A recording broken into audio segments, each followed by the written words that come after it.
کہ لذت شراب میں نہیں ہے، لذت قرآن میں ہے، لذت شراب میں نہیں ہے، زمزم میں ہے، لذت جو ہے وہ چاندی اور سونے کے برتنوں میں نہیں ہے، بلکہ شریعت نے ان کو حرام قرار دیا ہے۔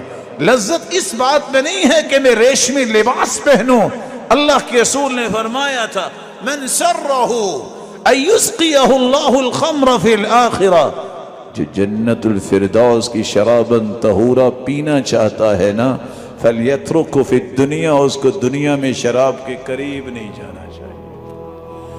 ومن سرہ، جو اس بات کو پسند کرتا ہے کہ یہ خوشی مجھے ملے، کون سی خوشی؟ کہ میں جنت میں جب جاؤں قیامت کے دن ہو تو مجھے جنتی لباس پہنائے جائیں، اس مرد کو چاہیے کہ وہ دنیا میں ریشم نہ پہنے۔ من سرہ، جو اس بات کو سمجھتا ہے کہ یہ خوشی مجھے مل جائے، کون سی خوشی؟ اللہ ذوالجلال قیامت کو ہر قسم کی مصیبت سے اسے بچا لے، ہر قسم کی تنگی سے، ہر قسم کے غم سے اسے بچا دے، یہ اللہ قیامت کو خوشیاں ان کو عطا کر دے، تو دنیا میں وہ تین کام کرے۔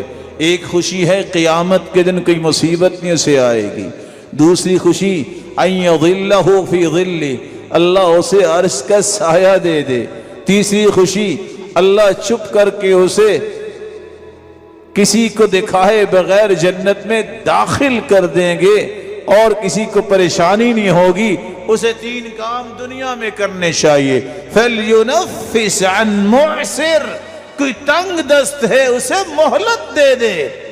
فَلْيُيَسِّرْ عَلَى مُعْسِرٍ، آسانی کر دے جو تنگ دست ہے۔ اَوْ يَضَعُ عَنْهُ، جو مقروض ہے اس کا قرض ادا کر دے، اللہ عرش کا سایہ بھی دیں گے، اللہ مصیبتوں سے بھی بچائیں گے قیامت کے دن، اور جنت سے بڑھ کے خوشی کون سی ہے اللہ اسے عطا کر دیں گے۔ اللہ تعالیٰ ان اصولوں کو اپنی زندگی میں لانے کی توفیق دے۔ وآخر دعوانا